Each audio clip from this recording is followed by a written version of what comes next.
तो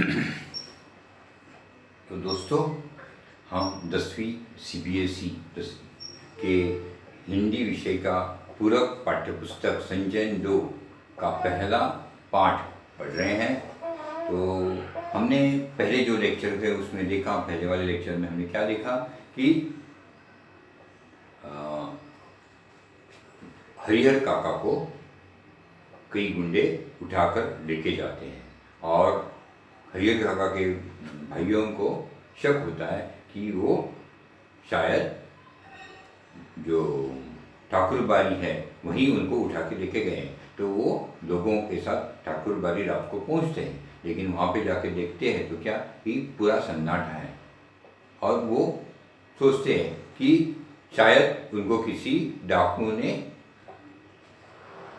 उठाया होगा, मतलब अगवाया होगा, उनको लेके गए होंगे और अभी वो मुआवजा मांगेंगे या दे विल आस्क फॉर क्या बोलते हैं उसको, खंडनी मांगेंगे उसके लिए, ओके, मुआवजा मांगेंगे।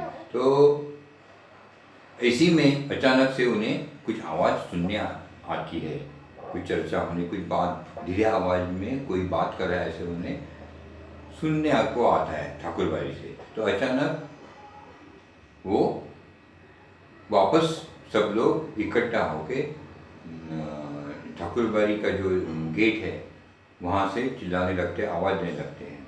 अचानक से पत्थरबाजी चालू हो जाती है। पत्थरबाजी के बाद जब यहाँ से भी पत्थरबाजी चालू हो जाती है तो फिर लोगों के ऊपर फायरिंग चालू हो जाता है, गोलों की बौछार चालू हो जाती है मंदिर के खिड़कियों में से।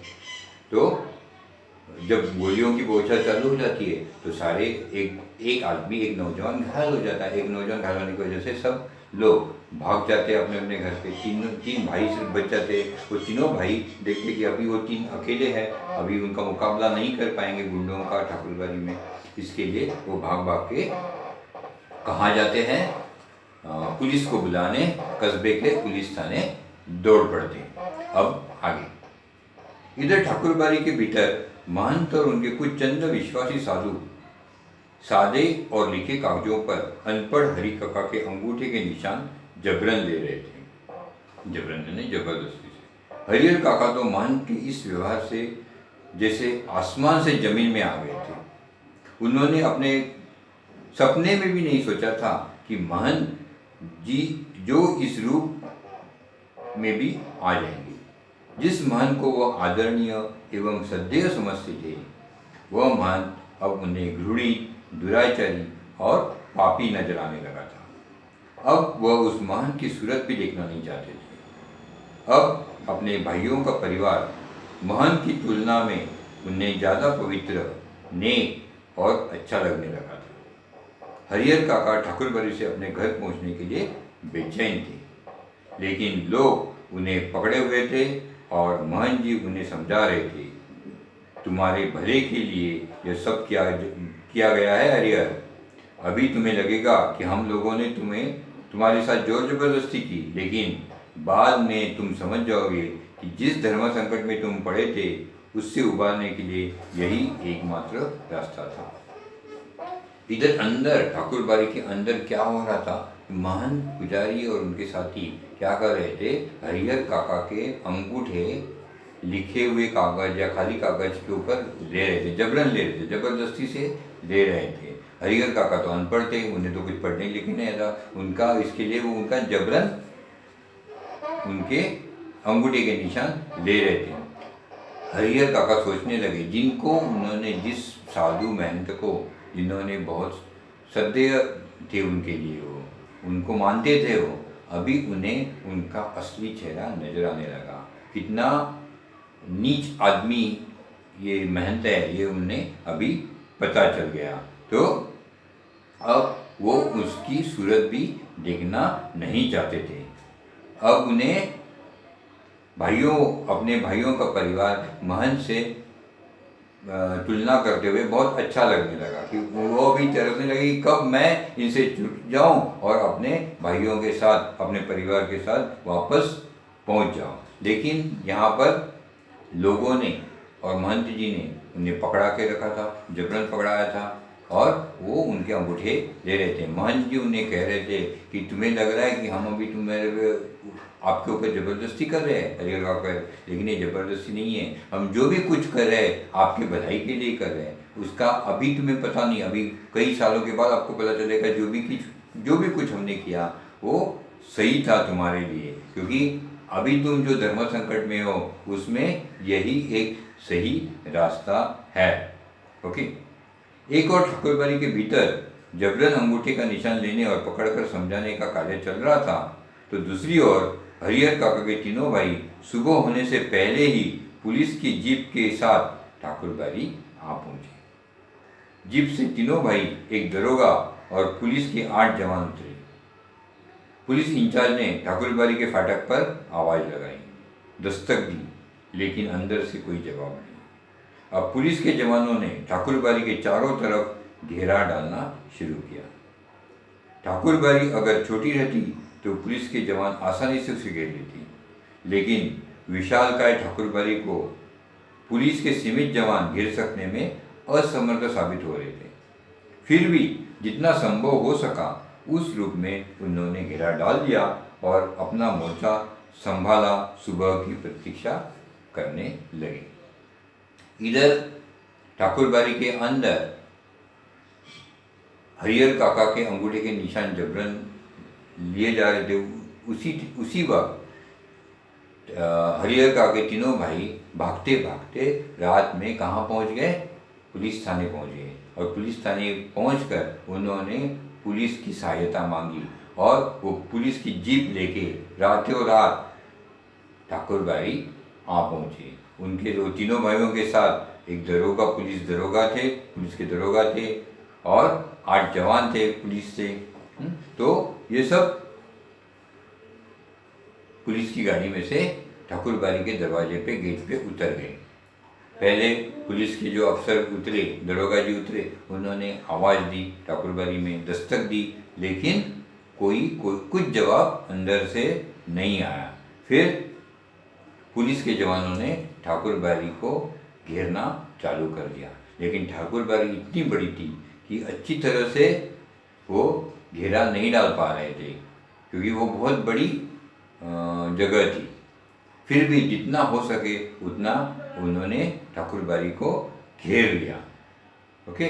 और वो सुबह होने की, क्योंकि इतनी आवाज़ देने के बाद, दस्तक देने के बाद भी कोई गेट नहीं खुल रहा था, इसलिए, और पूरा अंधेरा था, लाइट भी नहीं जल रही थी, इसलिए उन्होंने सुबह होने का राह देखना सोचा। ओके। तो वो प्रतीक्षा करने लगे कि कब सुबह हो जाती है, वो अंदर जाते। हरिहर काका के भाई ने सोचा था कि जब वे पुलिस के साथ ठाकुरबाड़ी पहुंचेंगे तो ठाकुरबाड़ी के भीतर से हमले होंगे और साधु संत रंगे हाथ पकड़ लिए जाएंगे, लेकिन ऐसा कुछ भी नहीं हुआ। ठाकुरबाड़ी के अंदर से एक रोड़ा भी बाहर नहीं आया। शायद पुलिस को आते हुए उन्होंने देख लिया था। हरिहर काका के भाई समझते थे कि जैसे ठाकुरबाड़ी के अंदर से उनके ऊपर पत्थरबाजी हुई, वैसे ही अभी पुलिस आने के बाद क्या करेंगे, ठाकुरबाड़ी के अंदर से पत्थरबाजी होगी और फिर पुलिस उनको भीतर घुस के पकड़ लेंगे और साधुमान सब पुलिस स्टेशन पहुंच जाएंगे, पकड़ ले सकते हैं। लेकिन ऐसा कुछ भी नहीं हुआ। पुलिस आने के बाद देखते क्या है, तो पूरी शांतता है, कोई भी बाहर नहीं आया। शायद उन्होंने पुलिस को आते हुए देखा था।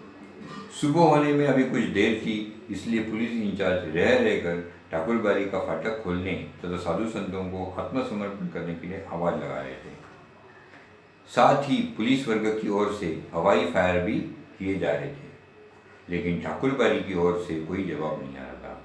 अभी सुबह नहीं हुई थी, सुबह के लिए वक्त था, इसके लिए जो दरोगा थे वो बार बार आवाज़ दे रहे थे, ठाकुरबाड़ी के फाटक खोलने के लिए बोल रहे थे, आवाज़ देके कि ठाकुरबाड़ी का फाटक खोल दो, और साधु संतों को आत्मसमर्पण करने के लिए कह रहे थे। लेकिन उनकी आवाज़ देने के बावजूद भी ठाकुरबाड़ी के अंदर से कोई आवाज़ नहीं आ रही थी। ओके। सुबह तड़के एक वृद्ध साधु ने ठाकुरबाड़ी का फाटक खोल दिया। उस साधु की उम्र 80 वर्ष से अधिक होगी। वो लाठी के सहारे कांपते हुए खड़ा था। पुलिस इंचार्ज ने उस वृद्ध साधु के पास पहुंच हरिहर काका ठाकुरबाड़ी के महंत, पुजारी एवं अन्य साधुओं के बारे में पूछा, लेकिन उसने कुछ भी बताने से इनकार कर दिया। पुलिस इंचार्ज ने कई बार उससे पूछा, डांट लगाई, धमकियां दी, लेकिन हर बार एक ही वाक्य कहता, मुझे कुछ मालूम नहीं। ऐसे वक्त पुलिस के लोग मारपीट का सहारा लेकर भी बात उगलवाते हैं, लेकिन उस साधु की वही देखकर पुलिस इंचार्ज को महटिया जाना पड़ा, यानी टालना पड़ा। ओके, मतलब क्या हुआ कि रात भर पुलिस के दरोगा आह्वान करते रहे कि साधु संत आत्मसमर्पण करे, फाटक का दरवाज़ा खोल दे, लेकिन कोई नहीं आवाज़ आ रहा था। और सुबह तड़के ही एक बहुत ही बूढ़ा साधु ठाकुरबाड़ी से बाहर आ गया। बहुत ही बूढ़ा था वो, शायद 80 साल की उम्र से भी ज़्यादा, और वो लाठी को लेकर, लाठी के सहारे पकड़ के चल रहा था। वो आ गया आगे और उसने चाबी से फाटक का दरवाज़ा खोल दिया। दरोगा जी इमीडिएटली वो साधु के पास गए और उनको हरिहर काका के बारे में पूछताछ करने लगे, महंत जी के बारे में पूछताछ करने लगे, बाकी साधुओं के बारे में पूछताछ करने लगे। लेकिन वो जो बूढ़ा साधु जो आया था वो बस उनको एक ही जवाब दे रहा था कि मुझे कुछ मालूम नहीं है। जब कोई ऐसे जवाब देता है पुलिस को, तो पुलिस क्या करते हैं, मारपीट करके सच उगलवा लेते हैं। लेकिन इस बूढ़े साधु का उम्र का लिहाजा करके, उम्र बहुत ज़्यादा थी, इसके लिए दरोगा जी ने वो वैसे करना टाल दिया, मारना पीटना टाल दिया, क्योंकि अगर मारपीट करने के, वो बहुत ही बूढ़े थे, इसके लिए उन्होंने वो करना टाल दिया। पुलिस इंचार्ज के नेतृत्व में पुलिस के जवान ठाकुरबाड़ी की तलाशी लगे, लेकिन न तो ठाकुरबाड़ी के नीचे के कमरों में ही कोई पाया गया और न छत के कमरों में। पुलिस के जवानों ने खूब छानबीन की, उस वृद्ध साधु के अलावा कोई दूसरा ठाकुरबाड़ी में नहीं मिला। तो उन्होंने कुछ बताया नहीं, इसके लिए पुलिस फिर अंदर चले गए ठाकुरबाड़ी में। उन्होंने हर एक जो कमरा था उसकी तलाशी लेनी चालू कर दी, और नीचे वाले जो भी कमरे थे सब में तलाशी की, लेकिन वहाँ पे कोई नहीं था। फिर वो छत पे गए, छत पे जो कमरे थे वहाँ पे भी उन्होंने तलाशी दी, वहाँ पे भी कोई नहीं था। वो वृद्ध साधु जिसने गेट खोला था, फाटक खोला था, उसके अलावा वहाँ पे पूरे ठाकुरबाड़ी में कोई नहीं था। वो साधु महंत सब कहाँ गए पता नहीं, कोई भी वहाँ पे नहीं था। हरिहर काका की भाई चिंता, परेशानी और दुखद आश्चर्य में घिर गए। ठाकुरबाड़ी के महंत और साधु संत हरिहर काका को लेकर कहाँ भाग गए, अब क्या होगा। काफ़ी पैसे खर्च करके पुलिस को ले आए थे। पुलिस के साथ आने के बाद वो अंदर ही अंदर गर्व महसूस कर रहे थे। उन्हें लग रहा था कि अब भाई को वो आसानी से घर ले जाएंगे तथा साधु संतों को जेल भिजवा देंगे, लेकिन दोनों में से एक भी नहीं हुआ। अभी हरिहर काका के भाई तो बहुत चिंता में पड़ गए, बहुत निराशा आ गई उन्हें, और उन्हें आश्चर्य भी हुआ, दुखद। अभी थोड़े टाइम पहले यहाँ पे उन्होंने पत्थरबाजी की थी, गोली कराई थी, फायरिंग, अभी सबके सब इतने थोड़े अवधि में, जब तक मतलब वो पुलिस को लेके आने की उसी अवधि में कहाँ गायब हो गए। उन्हें ऐसा लग रहा था कि अभी जो पुलिस को लेके जाएंगे तो क्या करेंगे, पुलिस साधु संतों को हरिहर का छूट जाएंगे, अपने पास उनको घर पे लेके जाएंगे, और पुलिस को पकड़कर पुलिस साधु संतों को पकड़कर पुलिस थाने ले जाएगी। इसलिए उन्हें अंदर से अंदर गर्व महसूस कर रहा था कि उन्होंने अभी पुलिस लाया, अब देखते हैं क्या करते हैं साधु संत। लेकिन उसमें से कुछ भी नहीं हुआ, इसके लिए वो बहुत निराश हो गए थे। ठाकुरबाड़ी के जो कमरे खुले थे उसकी तलाशी पहले ली गई, जितने भी खुले कमरे थे सबकी तलाशी ले गई, लेकिन कोई नहीं मिला। बाद में जिन कमरों की चिटकनी बंद थी उन्हें खोलकर देखा गया। एक कमरे के बाहर बड़ा सा ताला लटक रहा था। पुलिस और हरिहर काका भाई सब वहीं एकत्र हो गए। उस कमरे की कुंजी की मांग वृद्ध साधु से की गई तो उसने साफ कर दिया, मेरे पास नहीं। जब उससे पूछा गया इस कमरे में क्या है, तब उसने जवाब दिया, अनाज है। तो ठाकुर बाड़ी के जो भी कमरे खुले थे सबकी तलाशी हो गई। फिर बाद में जहाँ पे चिटकनी बंद थी, मतलब बंद करके रखे थे कमरे, वो भी खोल दिए गए, वहाँ पे भी तलाशी हो गई, लेकिन कहीं पे भी कोई दूसरा आदमी नहीं मौजूद था। आखिर वो एक दालन के बाहर आते हैं, कमरे के आगे आते हैं जहाँ पर एक बड़ा सा ताला लगा हुआ है। तो सब वो कमरे के आगे सभी पुलिस और तीनों भाई आके जमा हो जाते हैं और बूढ़े साधु के पास से उसकी चाबी की मांग करते। तो साधु बोलते हैं कि मेरे पास इसकी चाबी नहीं है। तो दरोगा जी पूछते हैं कि उसमें है क्या, फिर इतना बड़ा ताला लगा है तो उसमें क्या है। तो बूढ़ा जो साधु है वो कहता है कि वहाँ अनाज है।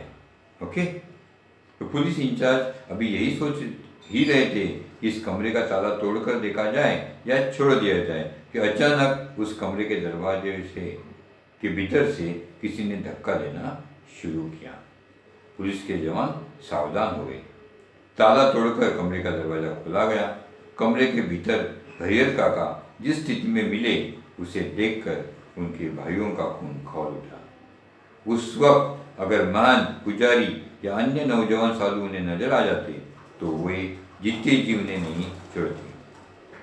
तो सभी पुलिस अभी सोच ही रहे थे, जो अफसर थे, दरोगा जी थे, वो सोच ही रहे थे कि अभी क्या करें, इसका ये ताला तोड़ दें कि रेस छोड़ दें। कि अचानक उस जो कमरा था उसके दरवाजे पे आवाज़ आने लगी। भीतर से कोई तो धक्का दे रहा था। सब पुलिस सतर्क हो गए, सब बाहर के लोग सब सतर्क हो गए और उन्होंने अभी चाबी तो नहीं थी, इसके लिए क्या किया, वो ताला तोड़ दिया।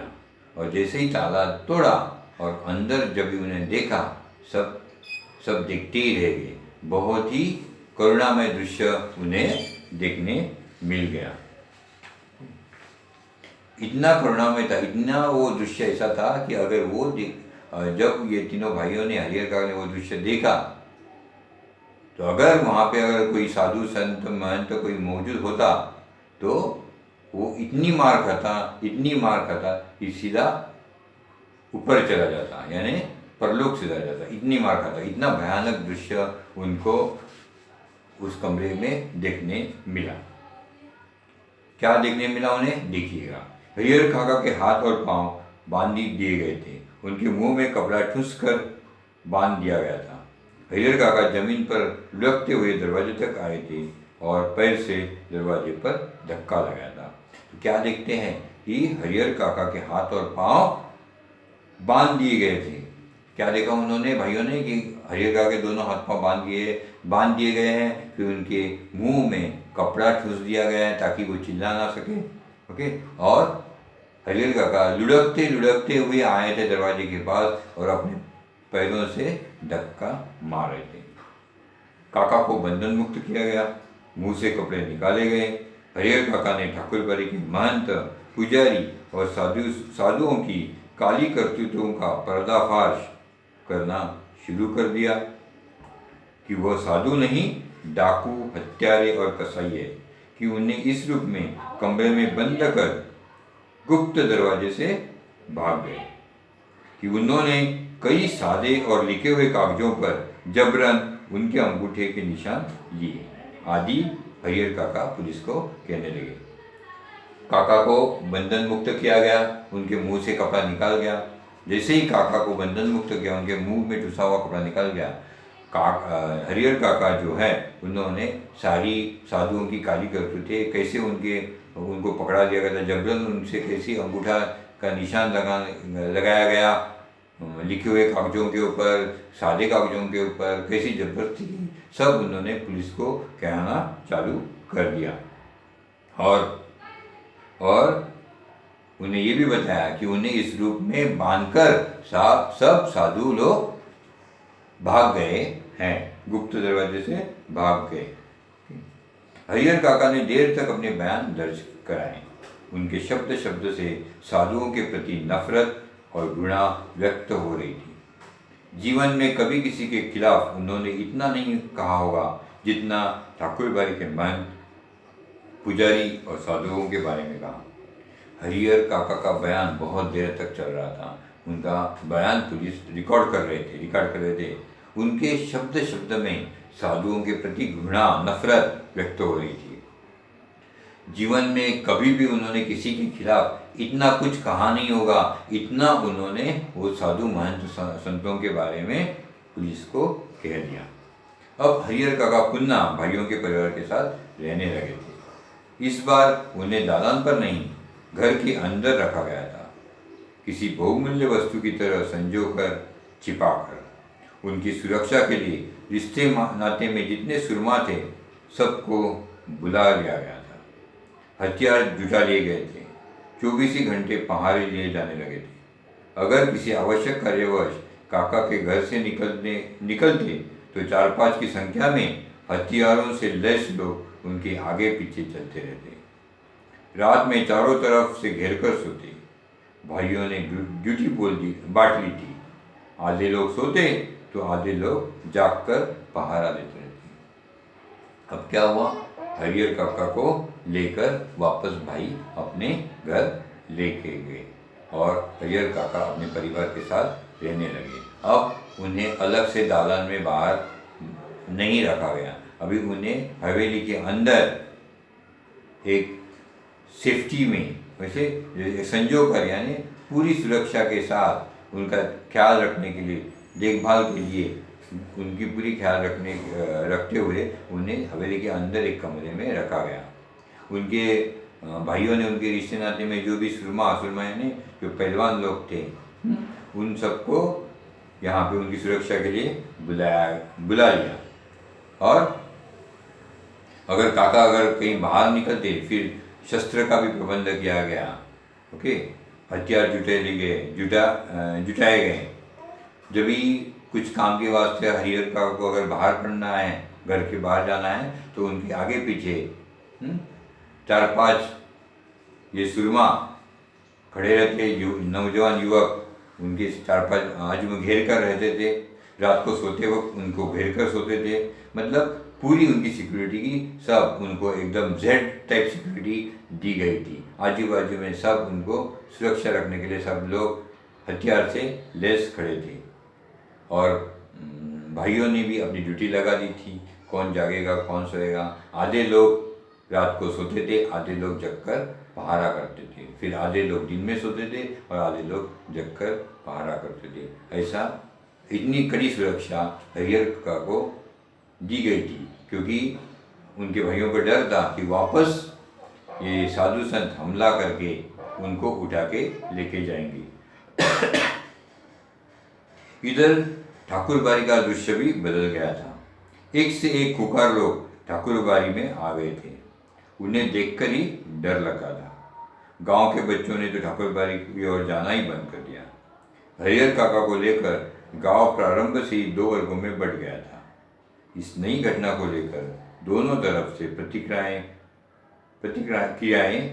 व्यक्त की जाने लगी थी। इधर जैसे घर में इनकी सेफ्टी के लिए, रक्षा के लिए हरिहर काका की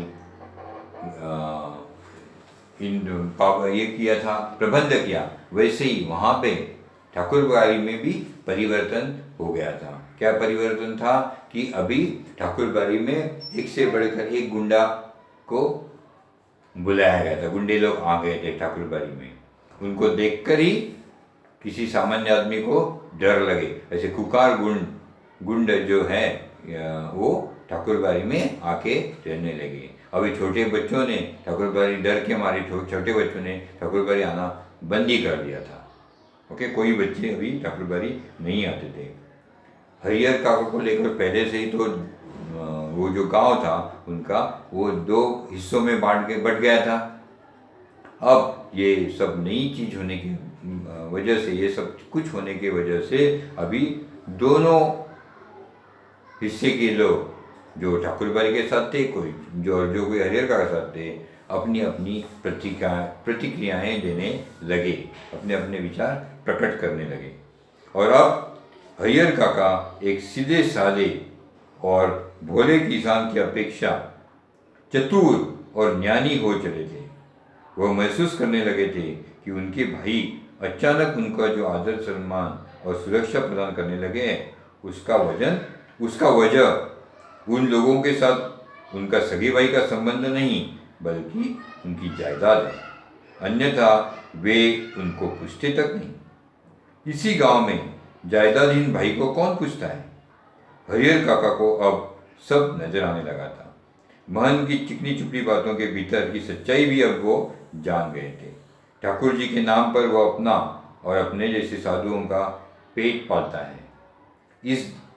उसे धर्म और परमात्मा से कोई मतलब नहीं।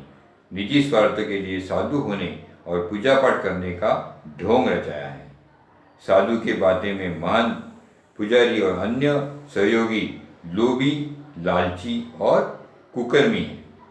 छल, बल, कल यानी युक्ति, बुद्धि, किसी भी तरह धन अर्जित कर बिना परिश्रम किए आराम से रहना चाहते हैं। अपने घृणित इरादों के छिपाने के लिए ठाकुरबाड़ी को उन्होंने माध्यम बनाया है, एक ऐसा माध्यम जिस पर अविश्वास न किया जा सके। इसलिए हरिहर काका ने मन ही मन तय कर लिया कि अब महंत को वे अपने पास फटकने तक नहीं देंगे। साथ ही अपनी जिंदगी में अपनी जायदाद भाइयों को कभी नहीं लिखेंगे, अन्यथा फिर वह दूध की मक्खी हो जाएंगे। लोग निकाल कर फेंक देंगे, कोई उनको पूछेगा तक नहीं। बुढ़ापे का दुख बिताए नहीं बीतेगा। और जब ये सब हो रहा था तो अब हरिहर काका, जो अभी तक एक सीधा साधा आदमी था, एक सीधा साधा भोला भाला किसान था, अब बहुत ही क्या हो गया था, अभी बहुत चतुर और ज्ञानी बन गए थे।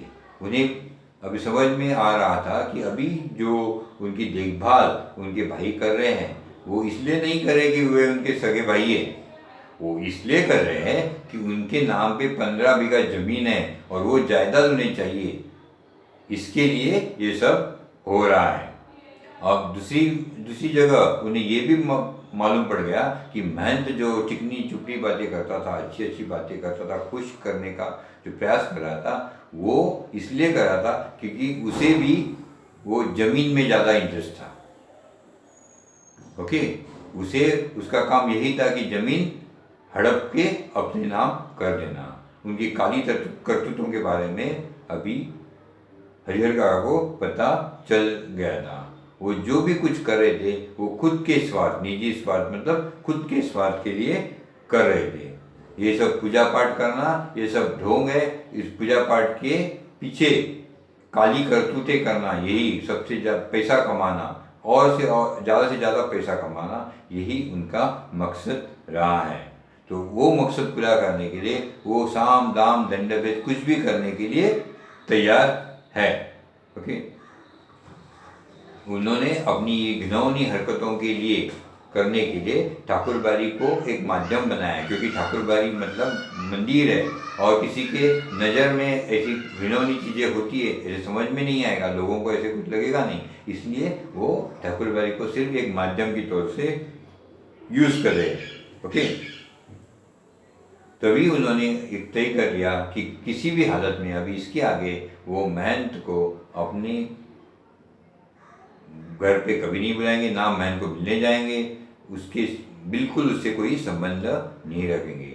दूसरी जगह उन्होंने ये भी तय कर लिया था कि उनके जीते जी वो अपनी जायदाद उनके भाइयों के या भतीजों के नाम नहीं करेंगे। ओके, अन्यथा क्या होगा, एक बार अगर वो उनके नाम कर देते तो फिर उनकी कीमत, हरिहर का कीमत शून्य हो जाएगी और उन्हें वही दिन देखने पड़ेंगे, मतलब दूसरों की भीख पे उन्हें जीना पड़ेगा। तो बुढ़ापे में जो दुख आएंगे वो कैसे बिताएंगे, बुढ़ापे के दिन बिताना उनके लिए मुश्किल हो जाएगा। लेकिन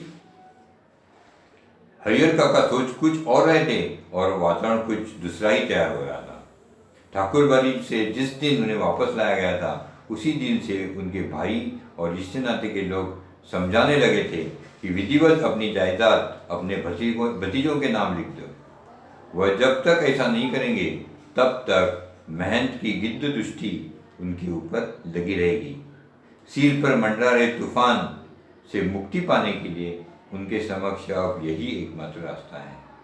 तो हरिहर काका ऐसा सोच रहे थे कि अभी वो अपनी जायदाद किसी के नाम नहीं करेंगे। तभी यहाँ पे हरिहर काका के भाई और उनके जो मेहमान लोग थे वो उनको ये कहने के लिए, मानने के लिए तैयार कर रहे थे कि वो हरिहर काका अपनी सारी जायदाद जो है वो भाइयों के नहीं लेकिन अपने भतीजों के नाम लिख दे।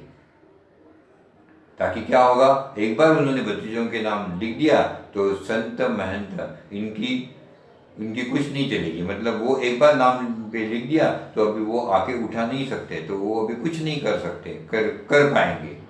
ओके, तो यही तो मतलब आपके ऊपर जो तूफान मंडरा है सर के ऊपर, उसका अंजाम देने का भी यही रास्ता है कि अपनी जो जायदाद है वो अपने भतीजों के नाम लिख दो। सुबह दोपहर शाम रात गए तक यही चर्चा, लेकिन हरिहर काका साफ नकार जाते। कहते मेरे बाद तो मेरी जायदाद इस परिवार को स्वतः मिल जाएगी, इसलिए लिखने का कोई अर्थ ही नहीं। महंत ने अंगूठे से के जो जबरान निशान किए हैं उसके खिलाफ मुकदमा हमने किया ही है। तो सुबह दोपहर शाम मतलब पूरे दिन रात एक ही चर्चा चल रही थी कि ये कागजात पे इनके नाम कर दिए, भतीजों के नाम कर दिए जाएं। लेकिन काका ने साफ नकार कर दिया। काका ने कह दिया कि देखो मैं जब तक जिंदा हूँ तब वो मेरे नाम है, जिस दिन मैं मर जाऊंगा अपने आप वो आप ही की हो जाएगी जायदाद। अपनी तो मैं अभी आपके नाम करने की कुछ जरूरत है ही नहीं। सिर्फ अभी, और दूसरी बात यह है कि महंत ने जो उस दिन रात को जबरन जो अंगूठे लिखाए थे उसके बारे में तो हमने कोर्ट में कज्जा डाल ही दिया है, केस चालू है, तो वो भी हो जाएगा। तो अभी आपको इतनी जरूरी क्या है कि मैं अपनी सारी स्टेट भतीजों के नाम कर दूँ।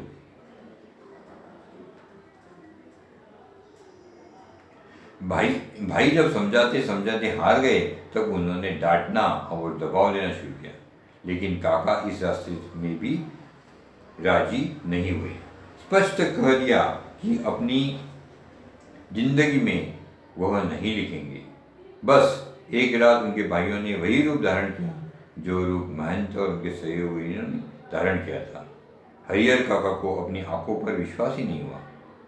उनके वही अपने सगे भाई जो उनकी सेवा और सुरक्षा में तैयार रहते थे उन्हें अपना अभिन्न समझते थे, जो उनकी नींद ही सोते और जागते थे, हथियार लेकर उनके सामने खड़े थे, कह रहे थे सीधे मन से कागजों पर जहाँ जहाँ जरूरत है अंगूठे के निशान बनाते चलो, अन्यथा मार कर यहीं घर के अंदर गाड़ देंगे।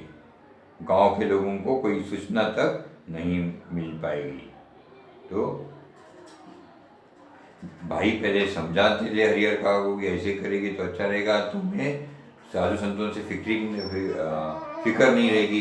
लेकिन हरिहर काका ने साफ ही मना कर दिया था कि वो उनके जीते जी कभी भी अपनी जायदाद दूसरे के नाम कर देंगे। तो हरिहर काका के भाई गुस्सा हो गए। अभी उन्होंने डांटना चालू कर दिया, दबाव डालना चालू कर दिया। फिर भी हरिहर काका ना माने तो एक दिन बहुत कुछ अकल्पित हुआ। मतलब एक दिन हरिहर काका के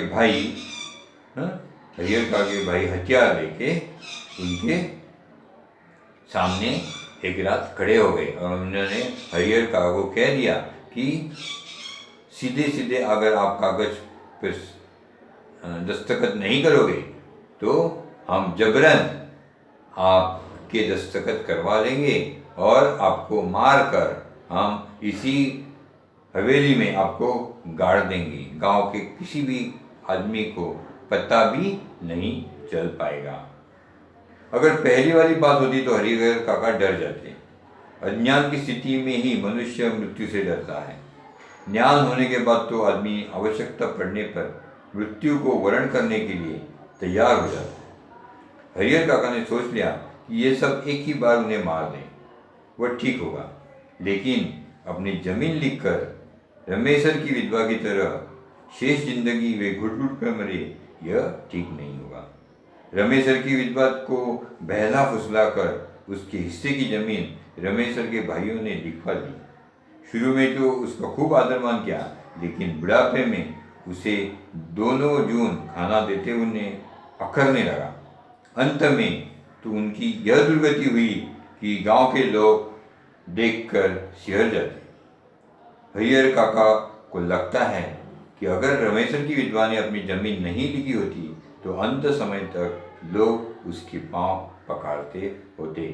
ओके, अभी इतनी धमकी देने के बावजूद भी अभी हरिहर काका भाई हो उनके धमकी देते हैं, लेकिन फिर भी अभी डरते नहीं हैं। क्यों डरते नहीं है? कि अभी उनको ज्ञान हुआ है, अभी वो समझ गए लोगों को, और उनको कैसे जीना चाहिए वो भी पता चला है। तो आदमी कौन डरता है? जो अज्ञानी है, जिसे कुछ पता नहीं। अभी हरिहर काका सोचने लगे अगर मार देंगे तो क्या होगा, एक ही बार तो एक मेरी जान चली जाएगी और मैं छूट पाऊंगा, लेकिन अगर मैं उनके जैसे चाहिए वैसे अगर दस्तखत कर देता हूँ तो क्या होगा, कल से इमीडिएट क्या एक बार मैं दस्तखत कर लूँगा, मेरी हालत बहुत बदतर होगी। मतलब मुझे रोज मरे हुए आदमी की तरह जीना पड़ेगा, क्योंकि उनके गांव में ऐसा ही एक उदाहरण उन्हें याद आया। रमेशर करके एक आदमी उनके गांव में रहता था, उसके मरने के बाद उसकी जो औरत थी, जो विधवा हो गई थी, उसको उसके रिश्तेदारों ने बहला फुसाकर उसके दस्तखत कागजों पे कर दी, खेती बाड़ी पे कर दी, ताकि वो सारी जायदाद उनके रिश्तेदारों को मिले, उसे कुछ ना मिले। और अब ऐसे होने के बावजूद जो रमेशर की विधवा थी, जिसे सभी रिश्तेदार अच्छी तरह उसकी मेहमान नवाजी करते थे, अच्छी तरह उसकी देखभाल करते थे, एक बार उन्होंने दस्तखत करने के बाद उसे कोई देखते भी नहीं थे, बंद हो गया देखना उसे। उनकी हालत रास्ते के पे जो कुत्ते होते हैं वैसी हो गई, उन्हें कोई देखता भी नहीं था। गांव के लोगों को उनकी हालत देखकर बहुत ही दया आती थी, बहुत ही करुणामयी जीवन वो रमेशर की विधवा जीने लगी थी। और हरिहर काका को लगा कि अगर मैं भी ऐसे ही दस्तखत करता तो मेरी हालत भी अभी रमेशर की विधवा जैसी होगी। इसके लिए वो दस्तखत करने के लिए तैयार नहीं थे, क्योंकि क्या वो सोच रहे थे करके क्या करने वाले हैं, मुझे मार ही देने वाले हैं। अगर वो मुझे मार देते हैं तो मुझे मुक्ति मिलेगी, मैं तो शरीर ही नहीं रहेगा, फिर मुझे इस जायदाद का क्या मतलब, कुछ जरूरी नहीं है जायदाद। और अगर मैं जीता हूँ तो जायदाद मेरे पास है, तो मेरे पास जायदाद है तो उनको मुझे पालना ही पड़ेगा, बुढ़ापे में मेरी देखभाल करनी ही पड़ेगी। हरिहर काका गुस्से में खड़े हो गए और गरजते हुए कहा, मैं अकेला हूँ, तुम सब इतने हो, ठीक है मुझे मार दो, मैं मर जाऊंगा, लेकिन जीते जी एक धूर जमीन भी तुम्हें नहीं लिखूंगा। तुम सब ठाकुरबाड़ी के महंत पुजारी से तनिक भी कम नहीं। जब वो देखते हैं कि अपने भाई धमका रहे हैं और हथियार लेके उन्हें मारने आए, तो ये गुस्सा हो जाते हैं हरिहर काका और खड़े रह के गरजते हैं कि क्या किस लिए आए हो, मुझे मारने ही ना, वो जमीन के लिए मार दो, मुझे कुछ फर्क नहीं पड़ता है, मुझे क्या होगा, मैं मर जाऊंगा, लेकिन जीते जी मैं तुम्हें ये जमीन नहीं दूंगा। तुम्हें और वो महंत में कुछ भी फर्क नहीं है, तनिक भी फर्क नहीं है। देख, तो उनके भाई बोलते हैं, देखते हैं कैसे नहीं लिखोगे, लिखना तो तुम्हें है ही, चाहे हंस के लिखो या रो के। हरिहर काका के साथ उनके भाइयों की हाथापाई शुरू हो गई। हरिहर काका अब उस घर से निकलकर बाहर गांव में भाग जाना चाहते थे, लेकिन उनके भाइयों ने उन्हें मजबूती से पकड़ लिया। प्रतिकार करने पर अब वे प्रहार भी करने लगे थे। अकेले हरिहर कई लोगों से जूझ सकने में असमर्थ थे। फलस्वरूप उन्होंने अपनी रक्षा के लिए खूब जोर जोर से चिल्लाना शुरू कर दिया। अब भाइयों को चेत आया कि मुंह तो उन्हें पहले ही बंद कर देना चाहिए था। उन्होंने तत्क्षण उनके मुंह में कपड़ा ठूस दिया, लेकिन ऐसा करने से पहले ही काका की आवाज गांव में पहुंच गई थी। टोला पड़ोस के लोग दालान में जुटने लगे थे। ठाकुर बाड़ी के पक्षकारों के माध्यम से तत्काल यह खबर मान जी तक भी चली गई थी, लेकिन वहां उपस्थित हरिहर का के परिवार और रिश्ते नाते के लोग गांव के लोगों को समझा देते कि अपने परिवार का निजी मामला है, इससे दूसरों को क्या मतलब। लेकिन महंत जी ने वह तत्परता फुर्ती दिखाई जो काका के भाई ने भी नहीं दिखाई हुई थी। वह पुलिस की जीप के साथ आ धमके और जैसे ही हरिहर काका मानते नहीं है दस्तखत करने, तो हरिहर काका के भाई हरिहर काका के साथ हाथापाई करने लगते हैं। अब हरिहर काका अकेले इस उम्र में उनके साथ जूझने को समर्थ नहीं थे। उन्होंने कोशिश की, लेकिन अभी उन्हें मालूम पड़ा कि अभी मैं असमर्थ हूँ, तो उन्होंने क्या किया, जोर जोर से चिल्लाना चालू कर दिया। अभी हरिहर का भाइयों को लगने लगा अरे हमने गलती की, इसके पहले मुंह बंद करवा देना चाहिए था। तो उन्होंने कपड़ा उसके मुंह में ठोस दिया, हरिहर का के मुंह में ठोस दिया और बांध के रख दिया। लेकिन तब तक क्या हुआ था, उनकी जोर जोर के चिल्लाने की वजह से आजू बाजू में पड़ोस में सबको आवाज सुनाई दी। सब लोग भाग के हरिहर का के दालन के यहाँ क्या हुआ देखने के लिए आ गए।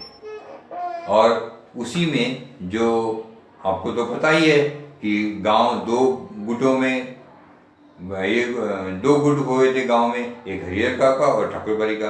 तो जो ठाकुरबाड़ी के लोगों ने जब आके देखा कि ऐसा ऐसा हो रहा है, तो उन्होंने जाके ठाकुरबाड़ी में बता दिया।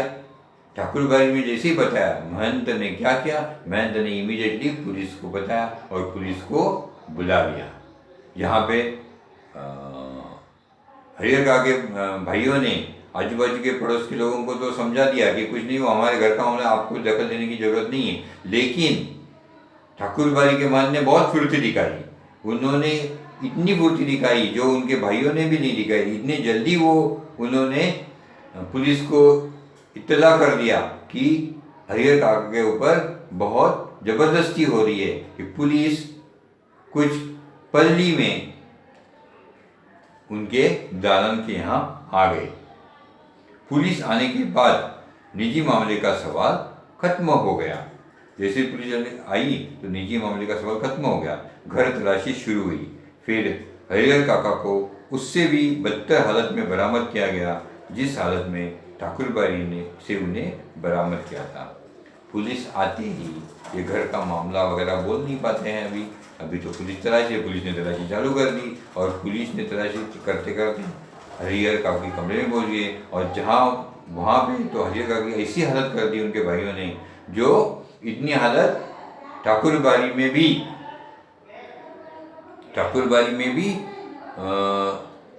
उनकी संतों ने नहीं की थी। इतनी बदतर हालत उस कमरे में, ठाकुरबाड़ी के कमरे में, इस कमरे में उनके भाइयों ने उनकी कर दी थी।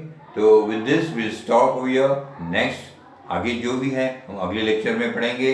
लेकिन उसके पहले मैं वापस आपको याद दिलाता हूँ कि please subscribe to Galaxy online learning channel of Galaxy tutorials, so that you get whatever we, आपको सारा आपका सिलेबस उसमें वीडियो लेक्चर की तरह से आपको मिल जाएगा। आपका अध्ययन में आसानी हो जाएगी।